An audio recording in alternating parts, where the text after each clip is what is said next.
Not NASA authorities, like friends of mine, people online I know. These are also stars. And when you watch them, they sort of pulse fractal geometry. To me, it looks like intelligent fractal geometry. You could say another dimension starting to peer into this dimension. I don't know the labels, but what I know is they give energy and they're doing high vibrational morphing. And that one on the right is changing, looks like a man, or they're all very fluid and beautiful to watch. They're round. They appear to be round. Some appear to be round, some appear to spike. They change their characteristics every half a second or so, every 1/10 of a second. Some of them spin. And this is a very interesting one. Arcturus. If you watch this, there's like donuts within donuts spinning. This is definitely not a sun. This is Venus. It's flickering. It looks like it's in water. Mars. I mean, Mars you can't go to. It's just a light in the sky. It's a red light in the sky that gives us energy. There's a big difference there between the sun and these stars. Now, this is actually the same star. Every 1/10 of a second it was pulsing and changing its colour and characteristics. Very, very interesting and very beautiful. And some people believe there's water up there, like Genesis said. But they're definitely not solid places you can go to. And if, as I said earlier, I believe the sun's around 30, 40 miles wide. If you think of a Venus transit, this makes Venus very small, about maybe 300 meters, 500 meters wide. So for me, all the stars are very small, and they're close. So this sort of goes back to the moon rotation thing earlier, if you remember that. So this is why Orion and things in the sky appear rotated to different people at different latitudes. So someone in Nova Scotia and someone in Chile would see Orion from the opposite direction. And that would be the same with the moon, hence people see it rotated. Now with the stars, if you move north, you move your vessel north, you'll see more northern stars. If you move west, you'll see more western stars. Same for the east and the south. That's because you're increasing your vanishing point, because you're walking in that direction. It's not to do with curvature.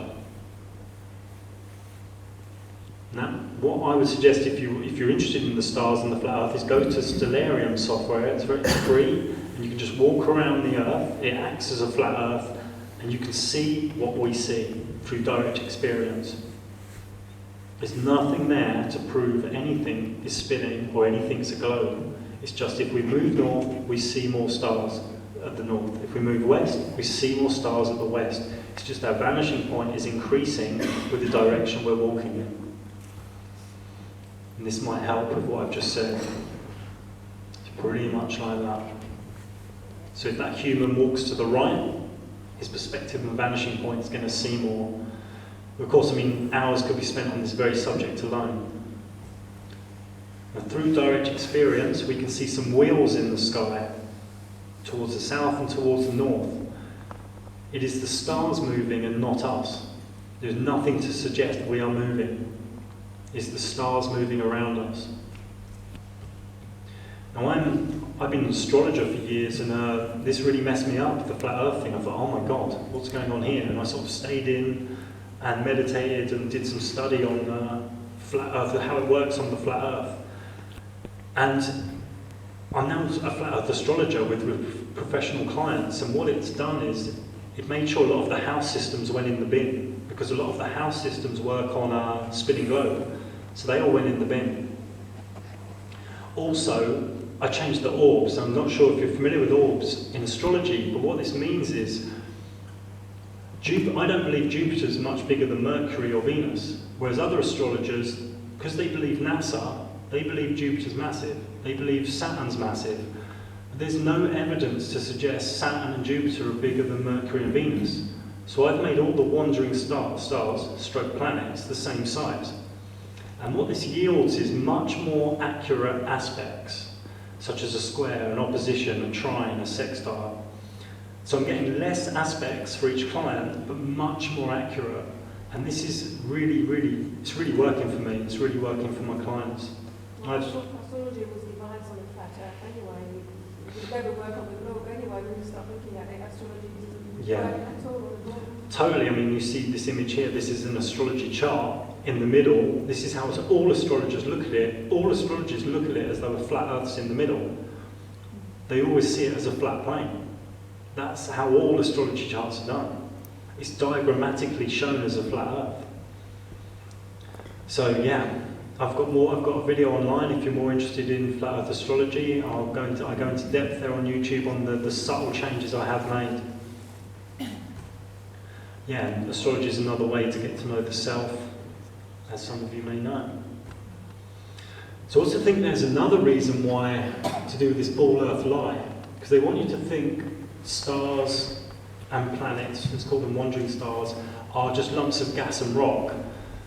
Because in ancient systems like the Kabbalah, alchemy, Hermetic alchemy, and the Arbatel, there are ways of invoking planetary spirits. This isn't New Age, playing around. This is real. This is real stuff. You can invoke planetary spirits using the Arbatel and Kabbalah. If everyone on Earth tomorrow started invoking planetary spirits, we're going to be in a very different world in 2 or 3 days. It's going to be like mayhem. So some people doing good things, some people not doing good things. You're going to look at like some magical chaos.